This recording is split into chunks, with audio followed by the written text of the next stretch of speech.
اچھا D G متین Haider D G ISPR سے سوال ہے.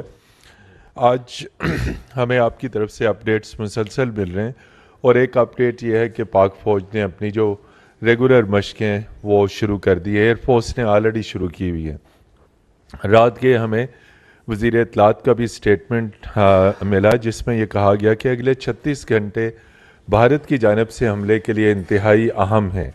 آپ سے اسپیسیفکلی یہ پوچھنا ہے کہ کتنا بڑا خطرہ ہے, ہماری کون سی جگہیں پاکستان میں, کیا line of control, Azad Kashmir, Bahawalpur, کن جگہوں پہ خطرہ زیادہ ہے, اور اس خطرے سے نمٹنے کے لیے ہماری تیاری ان علاقوں میں کتنی ہے. چونکہ ایکسرسائز کا کلپ ہمیں آ چکا ہے.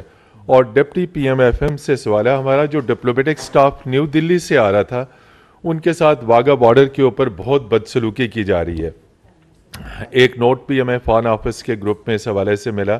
تو یہ بتائیے, یہ بھی انٹرنیشنل لا ویانا کنونشن کی خلاف ورزی ہے جو ڈپلومیٹک سٹاف آ رہا ہے. ہم نے ان کے سٹاف کو بڑے احترام سے بھجوایا لیکن ہمارے سٹاف کے ساتھ بدسلوکی کی جا رہی ہے. تو بس یہ 2 سوال ہیں. بہت شکریہ.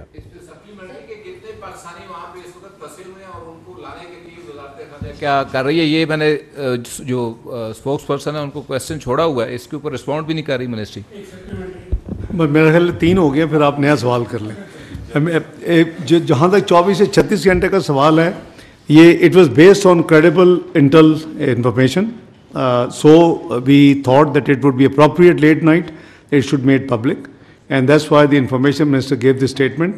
It was in the knowledge of the entire leadership, both civil and military. Number 2, بدسلوکی جہاں تک آپ نے فرمایا, obviously this is very undiplomatic, unwarranted, unacceptable. So we will raise it at all proper forums, including the United Nations, because this is not on. Because we believe that respect dignity of the diplomats, no matter in which country they belong to and where they are moving to and from, we will take care of that. جہاں تک پاکستان کے پھنسوں کے تعلق ہے, our High Commission in New Delhi is working on that, and we will coordinate. You see, it's something which the data is being collected, but obviously since there were 48 hours for them to leave and for us to leave, because both actions were taken. So I think we are taking care of this thing. The spokesperson will give you next regular briefing with the more detail. Exactly. آپ نے ایک exercise کا refer کیا. This is just one part that was shared with you. Rest assured کہ آپ کی چاہے فوج ہے, چاہے فضائیہ ہے, چاہے نیوی ہے, چاہے باقی تمام دفاع سے تعلق رکھنے والے ادارے ہیں, وہ ہمہ وقت ہر وقت اپنی تیاری میں مصروف ہے. So we are everywhere all the time. We are ready and we are prepared to take on all sort of challenges. Military confrontation کا راستہ اگر انہوں نے چننا ہے تو یہ ان کی چوائس ہے.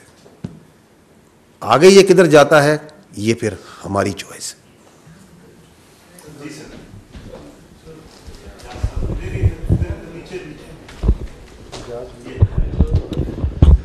جی, میرا نام اعجاز ہے.